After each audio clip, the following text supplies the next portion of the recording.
Here we go. Welcome back to Stocks by the Numbers, and we wanted to take a quick look here at HIMS and Hers Health Incorporated, symbol HIMS, listed here on the New York. The stock has been on an absolute tear for the last couple of weeks, and people are wondering right now, if the company just posted decent earnings, why the heck am I seeing Big Red down 16.5%, right? Big drop, definitely understandable. So let's get into it. The stock closed at about 51 1/3. It was up 2 points, 4% going into the earnings. Recently chunked up, went into uncharted waters, into the high 50s, into the 60s, and I even tweeted out on X and mentioned it in the Discord. Again, Discord, free for you guys to join. I try to keep the bots out, so link in the description is expired. If you'd like a new one, just let me know in the comments. But basically, I mentioned that now with the stock breaking out to all-time highs, this is what's known as quote-unquote uncharted waters. And even some people were wondering, do I jump in? Could I continue to ride the wave? Is the pop over? Should I step in and potentially buy puts? And I mentioned, in my opinion, we can continue to just break up and break out into new highs because, again, uncharted waters. And basically what I wanted to see is, I know everyone might be upset looking at a stock pulling back now into the low 40s. Recently got up to a 52-week high of almost 73. But you can see, look at this. We're going back only 6 weeks. Stock was $24. And we ran up to $72. Okay, so this stock literally just ran 200% inside of the last month and a half going into these earnings. Now, whether you felt this move was justified or not, I'm sure we can agree this was a pretty massive move. And that's why I always mention all the time as well, when stocks just continuously pump like this, there are times where Wall Street feels that we should quote-unquote bring it back down to earth, bring it back down to reality. And that's why sometimes I mentioned that if they're high flyers, even if they happen to beat earnings, you could potentially see a stock go down even when everything seems good. And it might not make sense in the moment, but as you see over the longer term, it all adds up. It all comes to fruition, right? But let's get into the numbers because that's what everybody wants to know. So Wall Street was estimating 10.8 cents a share. The company comes out, post 11 cents a share. Revenue estimates jumped up to $470.3 million, and I even personally thought it might have been too high, so I didn't know if the company was going to come through with flying colors like they've been more times than not. $481.1 million, so they end up beating that estimate by almost $11 million in change, or roughly 2.3%. So definitely a very good beat on the top and bottom, and everybody says, oh well, it must be the guidance potentially that's bringing the stock down. Well, based on what I read, the guidance seems to be moving upward, but let's get into some of the numbers here. So we can see 481 million marking a 95% increase from 246 million, same period last year. Company's net income was 26 million, a substantial rise from 1.2 million this quarter last year. Phenomenal. Adjusted EBITDA, again, earnings before interest, taxes, depreciation, amortization, significant increase, reaching 54.1 million compared to 20.6 million in the previous year, up over 150%. For the full year 24, the company achieved revenue of $1.5 billion, up 69% from $872 million in 2023. Net income for the year was $126 million. Notable turnaround from the net loss of $23.5 million this time last year. Net income for this year, $126 million. Adjusted EBITDA for the year was $176.9 million, up from $49.5 million in 23. Company reported 45% year-over-year increase in subscribers. Phenomenal. 2.2 million by the end of 24. Monthly online revenue per average subscriber grew by 19% to $64. Additionally, the average order value increased by 41% to $137. Not only do we have more subs coming in, not only do we have the average revenue per user going up, but also we have the average order value jumping up to 137, right? So what, that it must have been like 90 or something? No, maybe a little higher than that. Maybe like 100 something, right? But now it's up to 137. It's up 40%. These metrics indicate strong customer engagement and higher spending per customer. So you tell me, is this good or is this bad? In my opinion, this is phenomenal news. Again, stock just rallied 200% in the last 6 weeks. So, of course, if you rolled the dice and bought some calls going into the earnings report, yes, you're very upset. Believe me, I can completely appreciate where you're coming from.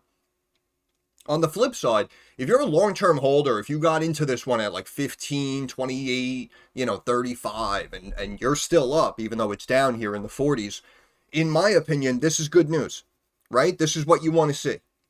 Not only did estimates chunk up and you were hoping that your company did deliver for you, but they delivered and then some, right? So, in my opinion, probably not going to be an issue, and I'm sure it's only a matter of time before the stock gets back up to the 50s, the 60s, the 70s. Let's see. Weight loss segment. Company repurchased $83 million worth of common stock. Significant investments, $41 million, okay. Expressed optimism, of course. What's not to be optimistic about? Future outlook, right? Again, people said, it's probably down because of the guidance. For the first quarter of 25, HIMS and HERS expects revenue to be in the range of $520 to $540 million, with an adjusted EBITDA of $55 to $65 million. For the full year, the company projects revenue between $2.3 and $2.4 billion, and adjusted EBITDA between $270 and $320 million. In my opinion, phenomenal growth. And you can see, look, even guiding for next quarter, analysts were expecting about $497 million. They're saying we're going to bring in potentially $520 to $540. So they were looking to beat that estimate by 5, 6, 7% potentially, maybe even more. So the word is out on HIMS, not only just with the stock, with investors and traders coming into it, but also the average consumer and customer. Right? They're marketing themselves well, and obviously I know they have a good product line. I know people speak highly about them, and I'm sure everyone's out there referring their friends, right, and speaking highly about it. Oh, I just got this product, HIMS. Oh my God, it's awesome. Thank you so much. Company's great, right? So we're seeing really just a consistent flow of positivity. And I know they also make, the generic brands of like the weight loss drugs and whatnot. And again, I mentioned in my opinion that I would personally, with RFK now behind the wheel over there, I would personally stay away from large pharma biotech stocks. It seems like they've all been struggling as of late. And believe it or not, something like HIMS, again, they have their own product line that wasn't necessarily connected to this pharma sector. But now moving into the pharma sector, right, they make the generic drugs. They're probably significantly cheaper. And that's, I think, in my eyes, the direction that we're going to move now in regards to healthcare. So I think that these prices are going to come down. I think that insurance premiums are going to start to drop down. And that's why a company like this, making a generic brand for significantly cheaper, I actually think they're going to benefit off of this. But of course, we're not going to know more until we actually hear announcements from RFK and whatnot. But in theory, I'm sure you understand what I'm saying. EBITDA, $54 million, right? 11 cents. Gross margin, 77%. Phenomenal. Absolutely phenomenal.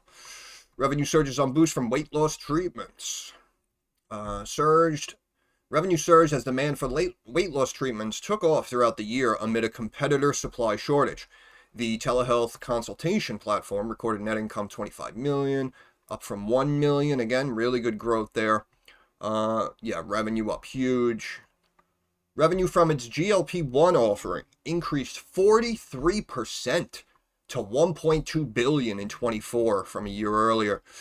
Including sales of its weight loss treatment, revenue surged 69%. Again, up. Just phenomenal growth. HIMS top line benefited throughout the year as demand for its weight loss offerings took off given a shortage supply from competitors. It's a bigger question now that drug maker Novo Nordisk on Friday said the FDA determined that the shortage of Wegovy and Ozempic, the company's blockbuster obesity and diabetes drugs, has been resolved. But again, I said my potential piece about the generics. HIMS last year began offering access to compounded semaglutide, a version of the active ingredient in Wegovy and Ozempic, at a far lower price than those branded drugs. The FDA, which allows semaglutide to be compounded because it is considered to be in short supply, said it doesn't intend to take action against compounders to avoid unnecessary disruption to patient treatment. So they're basically saying if you're still able to do it and you're still able to get it to consumers and you're able to do it for a cheaper price or whatever your angle is, we're going to let you keep doing it. San Francisco company on Tuesday said future offerings, including ones focused on testosterone and menopause, would help it continue to reach a broader audience. Absolutely. We know that market is pretty big. Are men out there who potentially have low T? Women dealing with menopause, of course, we know that's a big chunk of our demographic.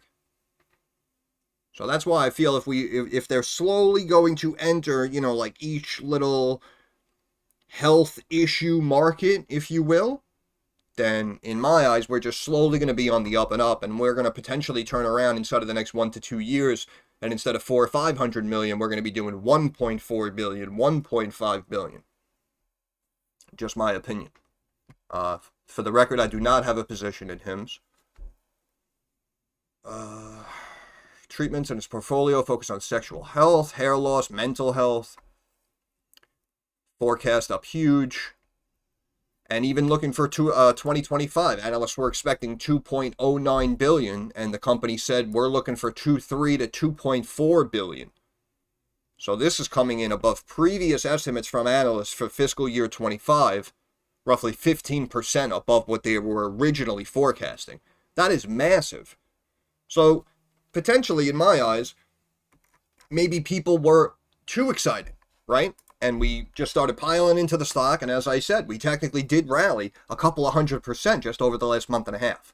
So even on good news, seeing a pullback, again, if you bought calls, it sucks. If you're a long-term shareholder, in my opinion, I wouldn't have anything to worry about if I was involved. That's just me. Guidance up. Okay. This, again, the subscriber growth, the revenue per subscriber, the order value, as we saw, just phenomenal. Absolutely phenomenal, in my opinion. Quote, 2024 was a fantastic year at HIMS and Hers, of course, as we continue to build a platform that leverages personalization and technology unlike any traditional healthcare system. Quote, over 2 million subscribers now entrust HIMS and Hers to aid them in their journey to better health, with thousands more joining daily. In the coming years, we expect to further transform how individuals can improve their health with more comprehensive treatments, technologies that normalize unlimited follow-up support, and tools that can eventually be exported beyond HIMS and Hers, enabling even more Americans to access this care. We believe an ongoing focus in these areas will allow every household in the country to access high-quality, precision care that is convenient and affordable, and expect 25 will be another exciting step forward, our vision of this next generation of healthcare. Okay. Step toward, excuse me. CFO, quote, the success we are experiencing is a direct reflection of our improving ability to democratize access to high-quality, personalized care across each of our specialties. Revenue, excluding our GLP-1 offering, increased 43% year over year, meeting our previous 25 revenue target a year early. Think about that. That's, again, this is what I mean. You when you analyze a stock, when you look at these numbers, right? Because like we say, men lie, women lie, numbers don't lie. And when you analyze the actual numbers compared to what the company was expecting, compared to what analysts were forecasting, and now looking at what the company is actually showing us and what's potentially coming, again, Q1 moving forward, in my opinion, this is all phenomenal news. And that's why people will immediately see, oh, they beat, they're down, what the hell, the stock sucks. No. No. As we know, what goes up must come down. Consolidated revenue increased 69%. Again, beautiful. We're growing. Evolution is positioning us to serve tens of millions of individuals over time while simultaneously progressing toward our long-term profitability targets. You can see, look at that, subscribers from 23 to 24, look at that, 1.5, now up to 2.2 mil, 45% increase. Average revenue per sub from $53 to $73. And again, net orders up from 2.3 up to 2.8, Average order value, yeah, just about a little over $100. And now we're up, well, this says 168. Yeah, what the other one say? Like 147? I don't know, whatever. But it's up, right? Online revenue, look at that. Again, almost a double from where we were this time last year. Sub $250 million up to almost $500 million now. Wholesale revenue up about $1 million change, 12%.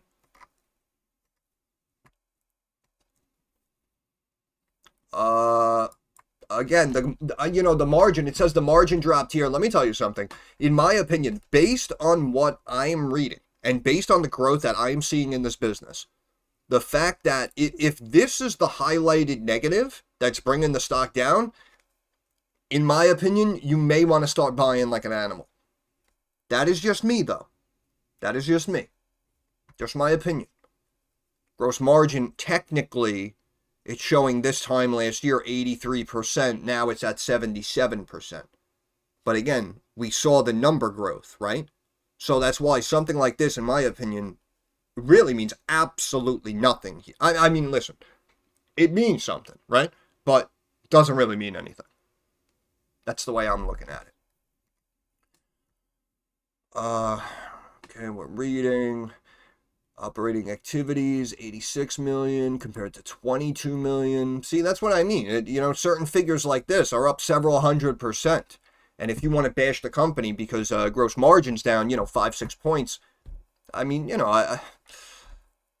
I can understand, but I think we can all agree here, looking at this report, that the positives probably significantly outweigh those 1 or 2 short-term negatives. Free cash flow, almost 60 million. Was about 10 million this time last year, right? So that's what I mean. At the rate at which these fundamentals are growing, to beat the company up for a 5-6 point drop in gross margin, in my eyes, it seems unjustified. Net income, I just want to double check all these figures, make sure we didn't miss anything.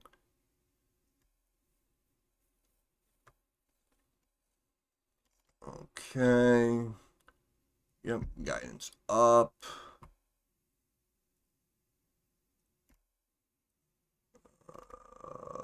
Conference call in 2 minutes. So maybe once they start talking, again, I know it's 4:58. I know you guys are probably going to see this video in, 20, 30 minutes, 60 minutes. So the conference call will be in progress or potentially wrapping up. But we know that sometimes we've seen stocks, just slowly trend down after hours when the numbers come out. And then once we get on the conference call, they'll say a couple of things that people like. And then boom, the stock might see a pop, right? So you could potentially see some action here. We believe in your body, mind. Okay, beautiful. And yeah, that's pretty much it. But again, just going back here, January 10th, this stock was $24. This stock was $24, $25. And over the last 6 weeks, we ran up to 73. And then you can see it pulled back, essentially tested that 20-day moving average, bounced on anticipation of the earnings, and now we can see we're dropping 19%. But again, looking at how much we ran up, look at the zone where it stopped and paused and tested for a couple of days before it popped and took the next leg higher. And now look at where it pulled back to after hours. Right back to that level, just retesting it, right? So let's see if we draw out some trend lines here. That's like down there. That's an extreme pullback. That really shouldn't happen unless markets really chunk down, in my opinion. We go from like here to here, maybe. And you can see where we're like right here. We're not even down yet. We are not even down yet. And if we go here,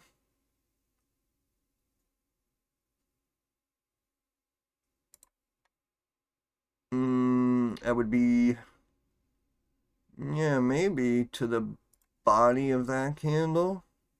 That next one, kind of. You can see if we hypothetically drop down, we could see maybe 38. We could potentially see sub 40, but in my opinion, I thought the breakout again up to 60s and 70s, in my eyes, was justified. And now we have a pullback again, stock down 18.5%, sitting here at sub 42. So in my opinion, I like it at 42. If it drops back down into the 30s and even low 30s here to this trend line, in my opinion, I still like it. Again, these numbers were pretty impressive in my eyes. RSI, look at that, was well above 70, basically for 4 out of the 6 weeks that it was raging. Again, uncharted waters. Again, you have to throw RSI out of the window sometimes, and you can see that that did not affect the movement of the stock. RSI recently dropped down to sub 57, had a nice bounce off the mid-Bollinger Band, and now we're down here, kind of. So the trend line we had was, what, like 38? Yeah, if this pulls back 39, 38, you can see we topped out here at just about 35-ish. 34 and a half, 30, 34.60, sub 35. 50-day moving average 35.18. So that might be where they want to pull the stock back. But again, in my eyes, I think it's not bad value here at the low 40s. If it happens to drop into the 30s, I would, of course, in theory, like it even more. MACD drop down again. We might have the MACD cross to the downside. So that's why they could potentially like flash beat the stock up for a day or two. And it might not make sense, but then they could potentially just immediately start spiking it. And then it has like a 7, 8, 10% rebound days and just boom, boom, boom. All of a sudden it's back up. And everyone says, oh man, they beat it up. I could have scooped it up, but now it's back up. Look at that curl though. Beautiful. Mid-Bollinger Band on the weekly, 31.60. That is possible. Again, that is down to, yeah, like this trend line here. If it breaks and steps down, we could come down and meet up with this trend line around this level. But I don't think so. I think really shouldn't go lower than 35, but we'll see what happens. I know a lot of people are expecting a potential pullback in the market, as am I. Did mention in my opinion that even though Trump may come out and start doing things that are positively viewed for the market, we may actually see a rough first, year and a half under Trump administration. And I feel like right now, people are kind of evenly split on who feels market should go up, who feels market should correct. But MACD was flying high, obviously, on the weekly, so that's going to start curling, coming back down to earth. RSI was staying up here at 68 and a third, right? Now we're going to start to pull back into the 50s, so that's why we might calm it down and bring it back down to 50, sub 50 like we did here, little consolidate zone, and then boom, we have a bounce and a big nice rally. In my opinion, again, I like it. We could look at the market cap and stuff real quick. Just give me a second. Pivot point down here, 38.40 again. So we could potentially pull back to sub 40. 42. Let's check the daily. 42.14. And how do we look here? 42.14. That's like right here. So yeah, we kind of came down to that level and bounced. Yeah.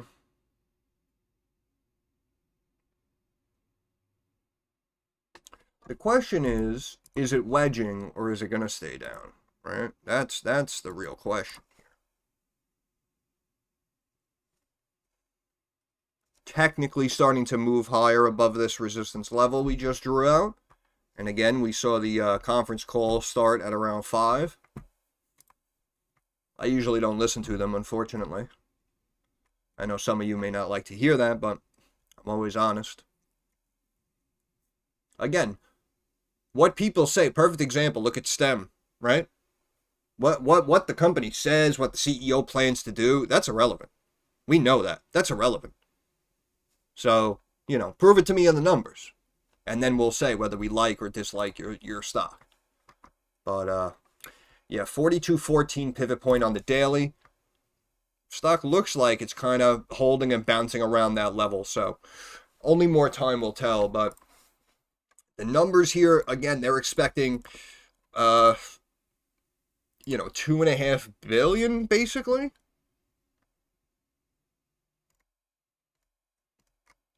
2.5 billion, and they're going to be profitable. even from 24 though, we're talking a billion. We're talking, and now they're guiding over 520 million, I think, for next quarter. So you're looking at over 1.5 billion. Fully profitable on close to 200 million. So that would be about 1.7 billion in the revenue. Of course, I'm getting a phone call as I'm doing this right now. Look at the cash on hand, just beautiful. And again, this is as of last quarter, but debt drop in the bucket, 11 mil. Company holding over 160 million cash on hand. Assets heavily outweighing liabilities, both the short and the long term. In my opinion, this stock really hits a lot of points on my personal checklist when looking to invest into a company. And again, we originally looked at it on the channel, and I said I liked it. The stock was like 11, 12, 13. And obviously, we've been on the up and up since then. But yeah, in these fundamentals, we're up to like 1.7, 1.8. Come over here, look at the equity, look at that growing nicely. Again, as of last quarter, we went from mid-high 300 million mark to the mid-400 million mark. Book value jumped up to about $2 a share. We are trading heavily priced, share price to book ratio. It is pretty high right now, obviously, as you can see. Even at 42, we're trading, over 20 times book. But in my opinion, I think it's justified. Stock really is growing like an animal. And yeah, if we add this, we're at like 2.2. Right? We're at like 2.2 billion. At 50, we were at 11. So we take a drop down now to about 9.5. So yeah, the stock, in my opinion, is trading about 4 times current yearly revenue. And they laid out that in 2025, now next year, revenue expected to jump, right? What'd they say? 2.4 to 2.6 billion. So now we would have to increase our numbers even further if we wanted to value it based on future growth, right? So now instead of like a 2.2 quote unquote fair value, in my opinion, 2.2 billion, now we'd have to jump that up to like 3.2, 3.5 billion. And now if we look at it that way after this sell-off, you can see technically that would be like 2.7 times quote unquote fair value. So now after the pullback, in my eyes, the stock does seem significantly more attractive, which is why I would say, believe it or not, it could go lower, of course, we know that. But if you did miss the HIMS ride, I may personally, you may want to just consider starting to piece your way in here. And if it does happen to pull back into the 30s, as we know, you can always add to the position. But, yeah, that's pretty much it. Really nice report for HIMS. And again, I know a lot of people are watching this. People trade it. People have been holding it for a while. And I know we technically got a good report. And everyone was just kind of confused as to why we're seeing big red after hours. So I just wanted to jump on, say my piece, give my potential explanation as to what's going on. Stock right now above resistance trend line here. So in my opinion, it's going to come back up here to about 48, believe it or not, 47.5, 48. That should happen, hopefully. Over the next 30 to 40 minutes at least. So we'll see what happens. And again, they could potentially keep it down, but it might not be down as much as people think, because I feel that it's growing like an animal. And this is one almost like a Palantir. As it was coming up, even when it would pull back, it wouldn't necessarily break and really pull back down to earth. Reason being is because people see the growth potential in the numbers in the business. So anytime there was a little sell-off, you'd have traders and investors stepping in, buying the dip, even averaging up if they had to, because they knew that it really wouldn't crater and it would eventually rebound and get back up, right? So there you go. I just wanted to give, in my eyes, what I'm looking at as to why the stock is down. But that's it. I'll end it there. Once again, Stocks by the Numbers. I want to thank you for stopping by. If you have any questions, comments, or concerns, please drop it down in the comments section. I'm pretty quick to reply. Thumbs up algorithm, right? We love our algorithm. Subscribe to the channel. That is our handshake agreement. That is how you help me help you. But more importantly, moving forward, like I always say, I understand that markets are rocky, they're volatile, and they are very uncertain. So I want to wish all of you success. I hope everyone makes a couple of dollars. Thank you for your time. Have a good day.